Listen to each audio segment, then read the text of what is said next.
E-commerce business owners know a successful business keeps customers happy. That's why smart retailers use ShipStation. Turn shoppers into loyal customers with cheaper, faster, and better shipping.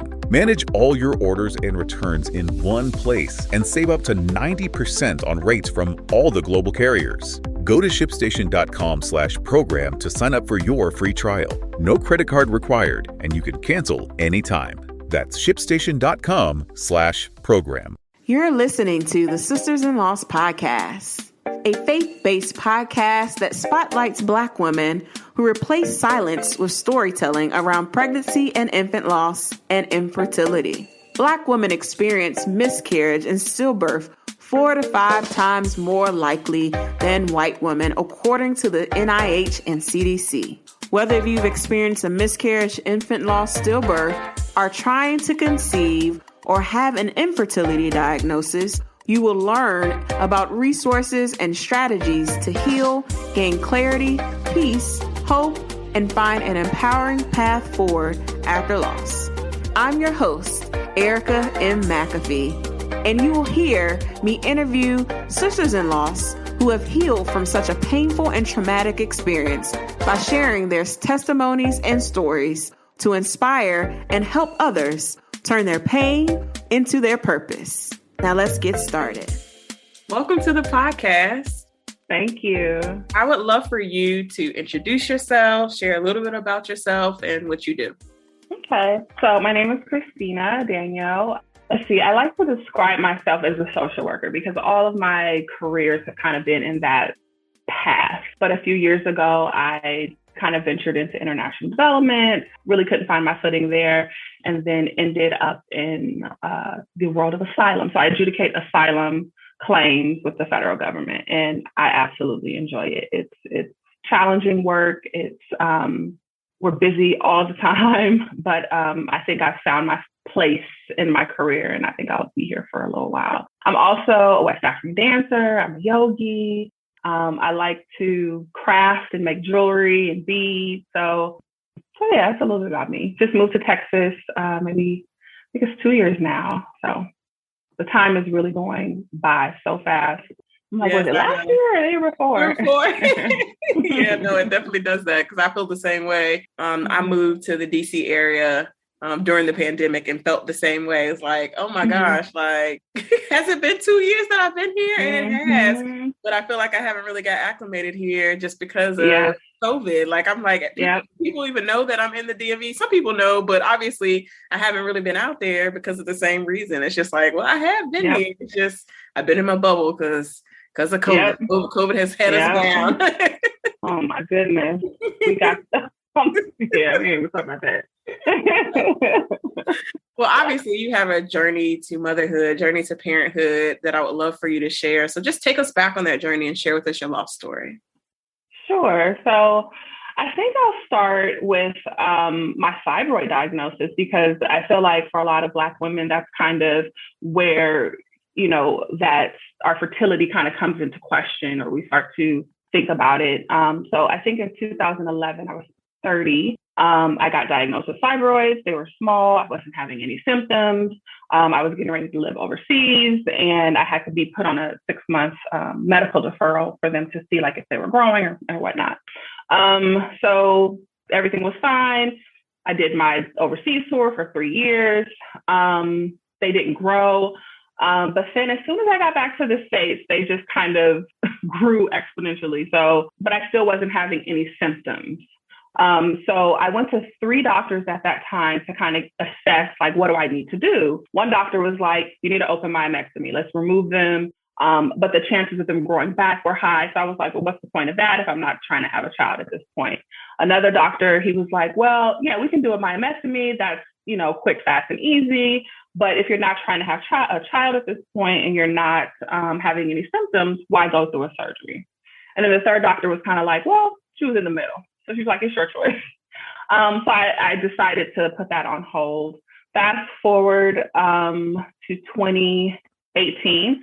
I met my husband, I met him in 2015, but we got married in 2018. And so now I'm thinking about my fertility, right? I'm like, I want to have children, I'm getting older. Like, what do I need to do with these fibroids? So I went to an OBGYN where I was living in New Mexico at the time. And the doctor wanted to put me on a medication to shrink the fibroids to then have the open myomectomy. And there was something that I wasn't feeling right about that. So I decided, I'm not going to do that. I didn't want to do the medication. There wasn't a lot of other options as far as OBGYN. So I kind of tabled it for that time. And then, time is progressing. I'm like, I got to do something about this. Like, we were going to have to go through the process of the immigration spouse. So there was going to be some time there, a good time for me to have a myomectomy if I needed one. And so I went and got a second opinion. And this doctor, as soon as she came in, she was like, she looked at my chart and she was like, I'm not, I wouldn't put you on that medication. She was like, you can do an open myomectomy without that medication. I was like, bet, you're my person.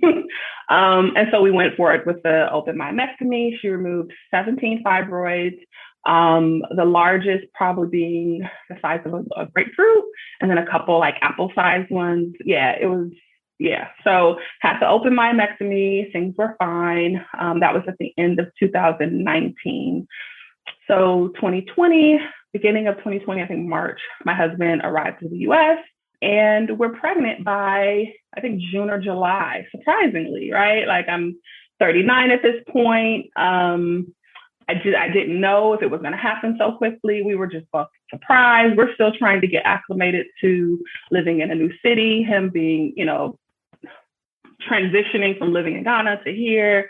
So it was a lot of transition for us at that time. I mean, us kind of settling into this married life and what that was going to look like. And now here we are pregnant. So we're both surprised, but it was a welcome surprise. And we're, I think I was more a little scared, I think, just knowing what could happen at any point. We really didn't tell anyone. And because we were new to the city, like we didn't really have a support system or know a lot of people. So, things are kind of moving along. I'm getting used to the idea of being pregnant, and we hit about 20 weeks and I'm like, okay, second trimester, I'm feeling good about this. Like we can start telling people. So we started sharing the news. And then I went in for my 20-week anatomy scan. And up until that point, you do the NIPT, really didn't have much understanding. I'm thinking, okay, we've screened for all the genetic possibilities, right? But that's not the case.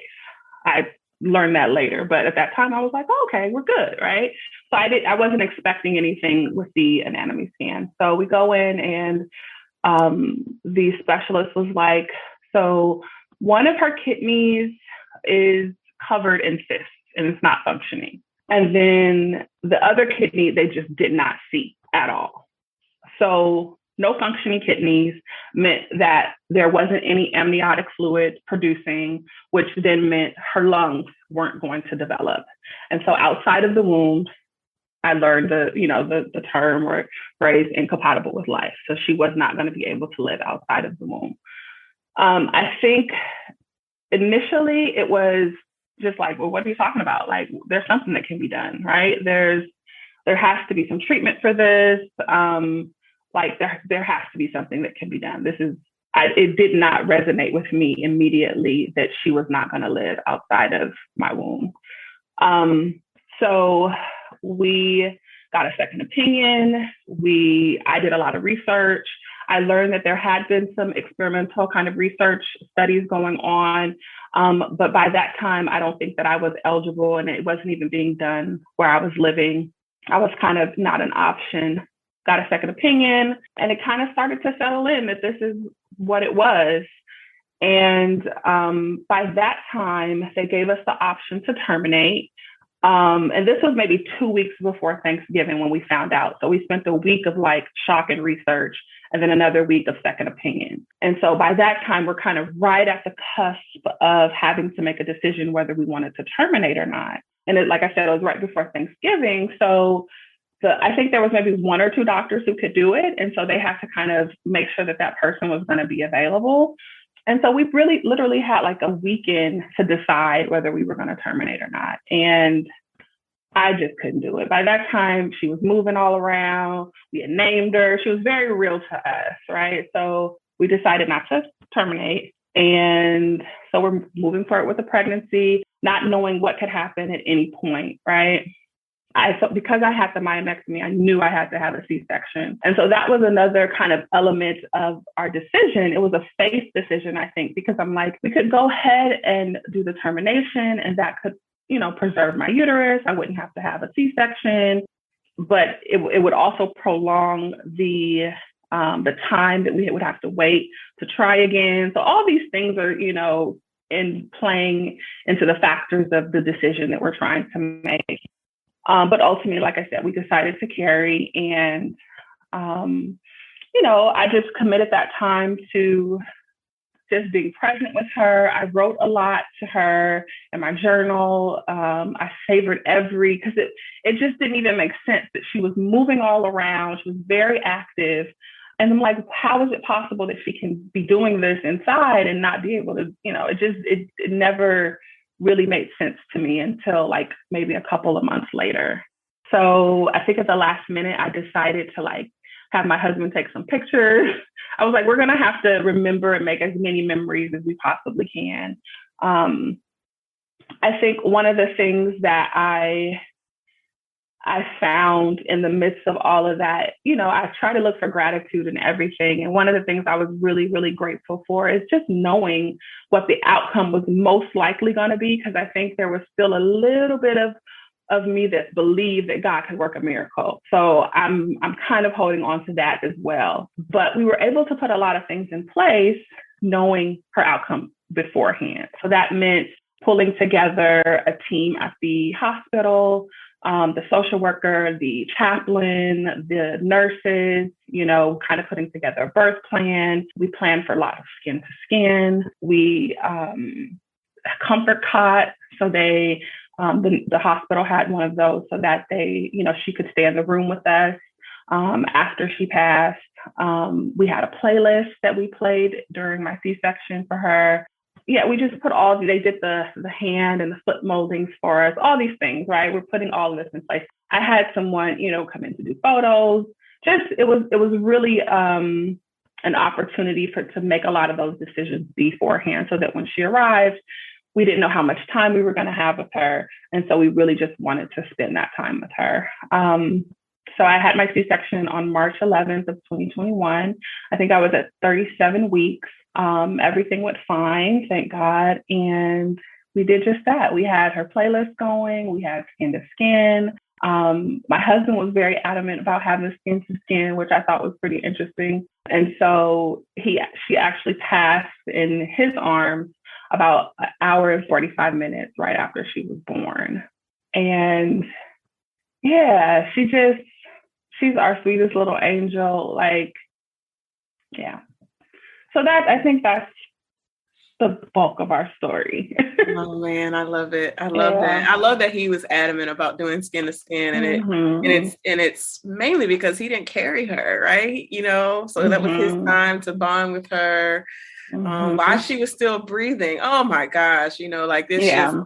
What I love and the care and attention, especially doing this work that I do, is that you all had the time to plan. Most of us don't get that time where we can make those decisions, and you all are very meticulous about, your birth plan and what you were playing in the room and how the atmosphere was set. And it made it a more peaceful environment for you, I'm sure, because you knew what the outcome could be, even though you were holding on to hope that God would work a miracle. And I think the miracle in of itself is the fact that she lived an hour and 45 minutes and that she didn't just pass away when she was born via C-section, that you all did get to see her breathe and was alive and did create those memories of those pictures and just had that actual time when she was warm. Because, some people don't get that time of understanding. And obviously, for those of us who experience loss, time is so precious. Those first few moments, those first memories, we will never get back. So being able to have that time is nothing but a gift from God. Nothing Absolutely. Yeah, there were these like little surprises from her. So we didn't know how much she weighed because there was no amniotic fluid. We did not get a lot of, accurate readings of her weight. At some point I wasn't even getting, the cute little sonogram pictures anymore. They would be like, oh, so here's maybe an eye. Like that was kind of hard as well because we were going to continue to get the sonograms and couldn't get, those clear pictures. But she turned out being 6 pounds and 4 ounces. So when the doctor said, I was like, what is this big old baby? Like, and then she had like a hair full of hair. Like she was just this chocolate little sweetness. Like we were so surprised because we didn't know what to expect with her condition, right? So yeah, she was big old baby, did lots of skin to skin. We named her Angelique Myomectomy Danyo. So my husband is of the Elway tribe from Ghana. And, very early on, he was like, as the ancestors have given me a name, her name is going to be Myomectomy. And that, that's her Ghanaian name, which means God gives. And then in his tradition, they also receive a name for the day that they were born. So that's where the Yawa comes from. And then she has like a more traditional first name. So we went with Angelique, but she was a big old healthy little thing and just sweet. Yeah, you're right. Just that time that we had because we didn't know. I think that my other biggest concern was she going to be in pain because her lungs didn't develop. So there was this, this concern that was she going to be struggling to breathe. And so the nurse really, she was really mindful of that. She was like, if there's some distress or, some pain, we kind of maybe see it in the forehead, like the wrinkling of the forehead. So I was kind of looking out for that. She made these little like noises. She never opened her eyes, unfortunately. But yeah, it was something to, have to hold her in that process of her transitioning. And I think her being in my husband's arms was probably the best place because I don't know that I could have handled that, but yeah. Hey sisters, wanted to pause quickly for an update from our sponsor, BetterHelp. Did you know that you can get affordable private therapy anytime, anywhere? BetterHelp can help you match you with the right therapist, particularly for therapists of color that are in your area, for yourself, your partner, or even other teens in your home. Let's help match you with the right therapist by using our offer code with BetterHelp. Sisters-in-Law listeners get 10% off your first month with using the offer code betterhelp.com/sisters.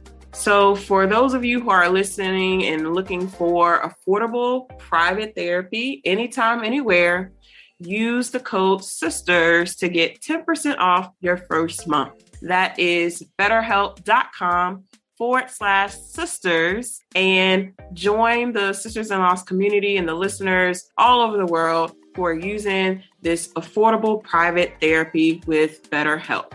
Once again, that's betterhelp.com/sisters to get 10% off. Thank you so much to BetterHelp for sponsoring today's podcast. Absolutely. So after that, did you all go ahead and make arrangements? Did you have a funeral? Did you all cremate her? What was those next steps like? Yeah, so prior to, we had already identified a funeral home and where we were going to lay her to rest. I had, traditionally in my family, I've never known anyone to be cremated, and I considered it. My husband, on the other hand, traditionally and culturally for him, he was like, nope, we're not cremating her. We're going to bury her. And so that's what we did. Oh, I will say we also, we made sure to get a piece of her umbilical cord so that my husband was really, really, it was important to him to have that piece of her so that he can bury her also in his home country. And he did that when he went home in his, where his father and his family is from. So we did, we buried her. And my husband was also very insistent. He was like, I want to be the one to install her headstone. And so we started to come up with all these ideas of what that could look like. And it was something that we did together. So it was a small cemetery. And so we had the freedom to do that. And so he installed it and put the cement down. We laid bricks around it. And then I painted it all white. And then we laid out some white rocks. And so it was just a way for us to be able to kind of still parent her and still honor her in that way of doing it ourselves. And so we've put a lot of time and attention to her resting place, and we go pretty often and just kind of sit out there with her and talk to her. Yeah, it was very hard just, even leaving her at the hospital. Like, is she going to be in good hands, and how is she going to get to the funeral home? But yeah, so we did do a burial. We initially were going to do it by ourselves, which I don't know what I was thinking. My husband was like, we can't do this by ourselves. We have to have someone come in and support us, right? So, but we're both, again, new to the city. We don't have a church home. Like, who do we bring in to support us? And so thankfully, he was working and he met a minister at his job. And he came and his wife, and they had experienced something similar. And so they were there for us. They came to the viewing. It was just the four of us. They came to the viewing because, again, we're in the middle of a pandemic, right? Like, this is all taking place very just isolated. And that was really unfortunate, but they were super supportive. They came in, they prayed with us. He said some words at the gravesite. And they were just really supportive. But so yes, we did have a funeral. So how was those next few months? Obviously, we were going back into all the craziness of Omicron and the Delta variant, and you are away from family, he's away from family, and y'all are, really just have each other to walk through with this loss, with grief, what healing looks like. So how did you really move through dealing with your grief and coping with your loss? So for me, again, just knowing beforehand, like, I found a therapist before she was even born, and I started seeing a therapist beforehand. For him, he just kind of threw himself into work, and that was his way of kind of, staying focused and busy and things of that nature. I sought out all kinds of resources, your podcast being one of them. I mean, just being able to hear other women going through some similar losses was really, really helpful, because you feel really isolated and alone in that process, and not knowing other women around you who've probably gone through it because you've just never talked about it. And so being able to find other stories was really, really helpful. My faith kept me going, because now I'm kind of like, mourning her loss, but also thinking ahead of, well, when can we try again? Like, I'm getting older. Like, how is this going to win? And being very afraid that, it wasn't going to happen as easily as it did the first time. So, I had to really lean on my faith and trusting the promises that God had made me over the years regarding, me wanting to have children. Like, those promises did not just fall away because this happened, right? This was just part of the journey. So really just trusting his perfect plan in that sense, which some days was really, really hard. Because I was really angry with God of like, why would you let this happen? Like, why would you let us get all the way this far in the journey for something like this to happen? I also, books was very helpful. So I pulled, just hearing other stories, book recommendations was really helpful. I'm trying to think what else. Other people looking out for us. We did have some support, like people were sending flowers and things of that nature. So that was really, really helpful. I remember one of the doctors, before we left the hospital, he came in and he said, I've already ordered you some sleeping medication. He was like, because you're probably going to find it hard to sleep. And that was something I didn't even think about. And sure enough, like those first few nights at home, we could not sleep. And so we were so grateful that we had someone kind of think about that on our behalf before we even left the hospital. So that was helpful. But just trying to figure out how we can memorialize her. I was already had ideas of, well, for her 1-year anniversary, we want to do this. And, we're making all these plans to decorate her resting place. Her presence is all over our house. Like, it's just, the hospital gave us like a box and it had like candles and tea and things of that nature in it. And so I kind of continued to buy those candles, that same tea. It was just something that reminded me of her. So I bought plants in her honor. I was always thinking, I would still even like, I'm like, okay, so she will be 6 months this month. And if I'm in the store, I'm like, okay, let me go ahead and get this cute little 6-month onesie. And mostly for her honor, but also in faith for her siblings that were going to come, right? So just finding different ways to like parent her, even in her absence. I got a bunch of teddy bears, like the hospital gave us one. And then I got one built at Build-A-Bear with her heartbeat in it.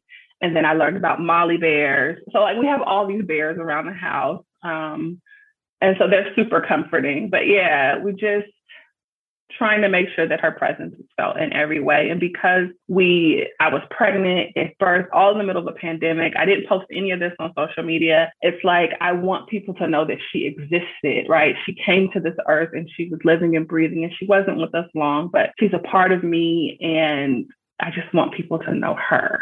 Yeah. Absolutely. Oh, I love that. And I didn't even know Build-A-Bear did that. Obviously, I knew Molly Bears, but that is amazing. I didn't realize Build-A-Bear did that. So you all hear that. Definitely save those heartbeats on your phone, audio, and go get you a bear built. This is so sweet. I definitely have all the same for my first loss, and then ended up getting something very similar when I had my son to kind of complement what I had with my other losses. So I love that you have created memories and continue to do so, especially now as it's almost been a year since your loss. So what do you plan on doing for this 1 year? I call it Heavenversary, happy birthday, anniversary in heaven. Yeah. So, like this idea came very early on after she passed. I was already thinking about her 1 year. And so I wanted to thank the people who were there for us, who were present for us in our time. And if I'm thinking about, okay, if she was here and we were having her first birthday, right, what would that look like, right? There'd probably be party favors or little gifts on her behalf, right? So I've curated this box, and it's going to have like the candle that I love that reminds me of her. It's going to have the tea that I like that reminds me of her. I found these cute little butterfly magnets, and they're going to say like rest in heaven, baby Moena. And her color's purple, right? So they're going to have like a little purple tassel on it. We are getting some cards made in her memory with her picture on it. And we're going to send those out to people who were just super supportive of us during our time in her memory. Because again, like, I didn't post this, so people they don't have pictures of her. So this would be like a printed picture of her. And then they'll have this magnet to kind of post on the refrigerator to remember her. So yeah, I just want people to know, like, again, that she existed, she was here, and she's going to be a part of me forever. So I need you to know that when you see me, that you see me as her mother, right? That she was here. So yeah. Absolutely. Oh, I love that. Absolutely love that. Love that what y'all are going to do for her to celebrate her Heavenversary and honor her memory, because y'all are her living memory. So I would love for you to share with us obviously, we talked about your husband before we started pressing record and being Ghanaian. So let's talk about the cultural differences, because I think that, especially with death, because I've interviewed a lot of folks from West Africa, really all over the continent, and just the differences in how Americans approach death and West African cultures approach death are very different. So can you share if there is any differences on how your husband and his family have coped with this news compared to how you and your family have dealt with grief and loss? So unfortunately, his father and he was raised by a stepmother. They experienced something similar. So they were not, this wasn't new. Like, they had experienced the loss and they had gone through this grief. And so his father was able to really be really supportive, and so was his stepmother. I think the biggest difference was how we were going to cremate or bury her. And he was like, no, we don't cremate people. and I, like, all the people that got cremated are witches, and she's not a witch, so we're not doing that. So like that was out of the question off the bat, because I was really considering it, because I had seen other couples who had done the cremation and they had the ashes. Like that was a very present thing in their home. And I was like, oh, I would love to have that. Right. And he's like, mm-mm. And so my biggest concern now is if we ever leave Texas, I would feel like I'm leaving her behind. And so that's something that even bothers me. I think another difference was, after she passed, I wanted her to stay in the room. Like I wanted to continue to hold her. We had the comfort cot. And for him, I think culturally that made him very uncomfortable that we just don't nurture a dead body at this point, right? Like, so I think those are kind of the biggest difference. And again, he wanted to make sure that a piece of her was going to be buried in his village where his family is from. And so we were able to do that. So we did the umbilical cord, a piece of the umbilical cord. I'm trying to think if there was anything else that kind of stood out. I don't think so. Yeah, those are the major things, like how we were going to bury her. Yeah.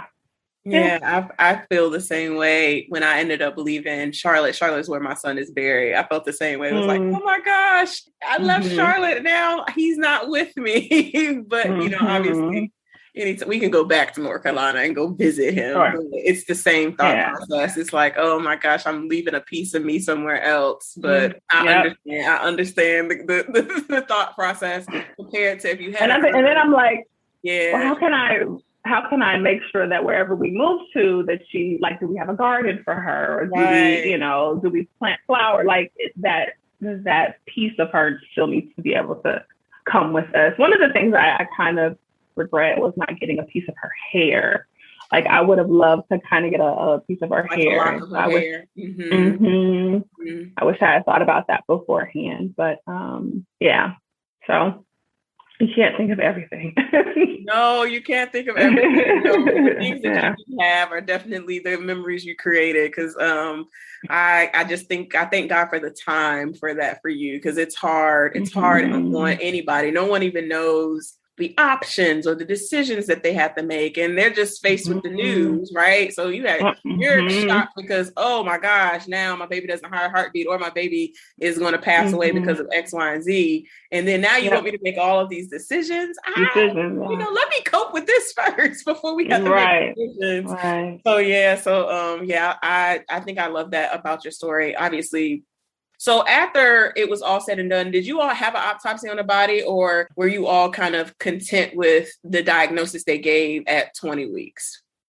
We were pretty content because, like I said, I had done a lot of research to kind of have some more understanding about this condition. I found a Facebook group very specific for mothers who had gone through this very thing. So that was helpful. So even knowing kind of like how long she would potentially live after she was born, knowing that she probably wouldn't open her, I knew a lot to expect just based on being in that group of women. We did see a genetic counselor, but there wasn't a lot of information they can give us. And just kind of being in that group, I knew that a lot of it, the doctors were just told them and us that it's probably just a fluke, right? It's just something that happened. There's really no explanation for it. We did have my placenta tested for any genetic thing, and that came back fine. They suggested that we get our kidneys ultrasound to see if there's anything there. I was fine. My husband was fine. So we were fairly content with the diagnosis.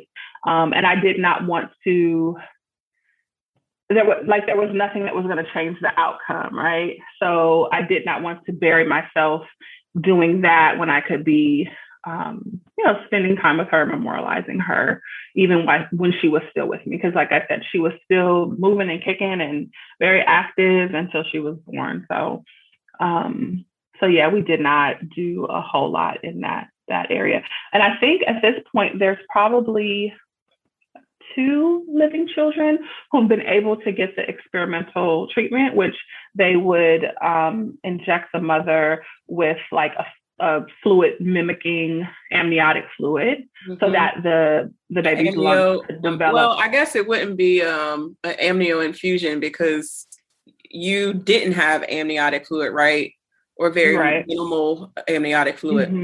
I gotcha. I want to say it might have been amniotic fluid, but whatever it was something to kind of help the baby's lungs develop.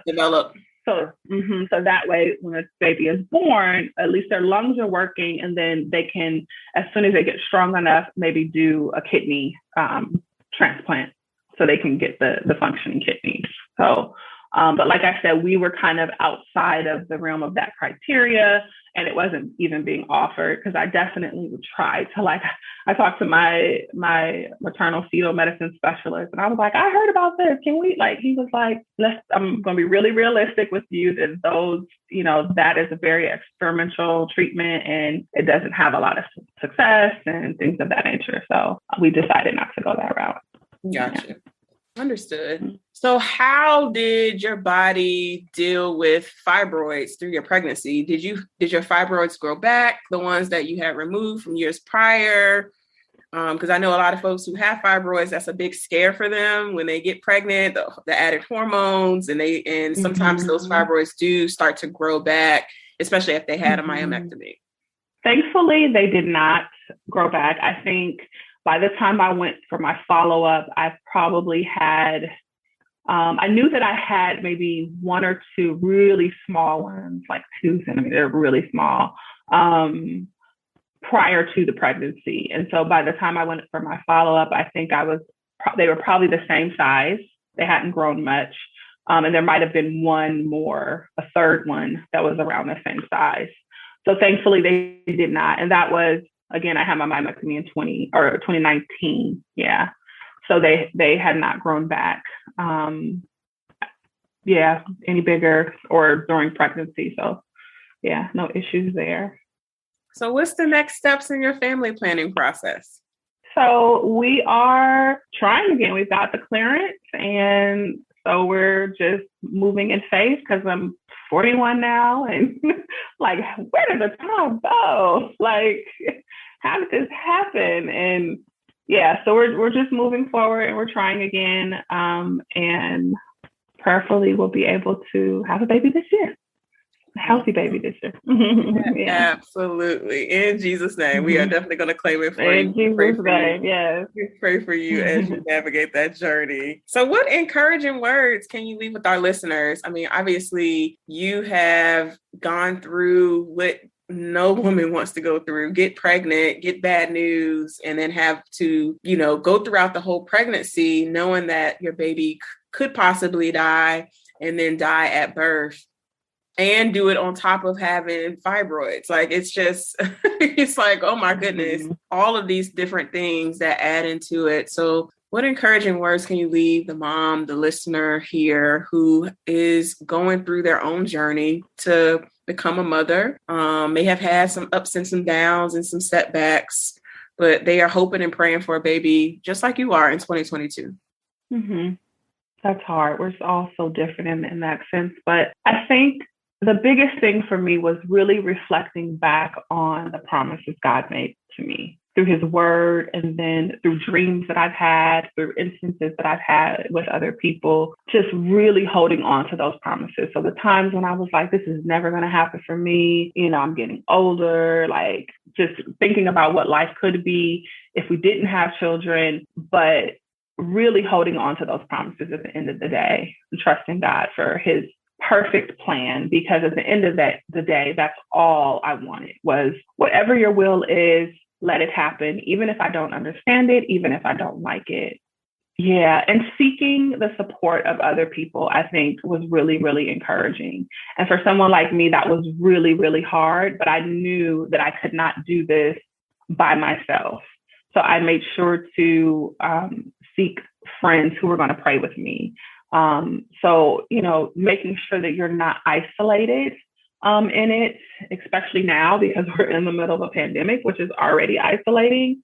Just seeking the support that you need, and cherishing whatever time that you have, whatever, gestation, age that you lose your child, just being there and being present and making those memories so that you will have them for an eternity, right? Or for, however long you're here on this earth. But encouraging words. I'm trying to think what else was really helpful. I don't know.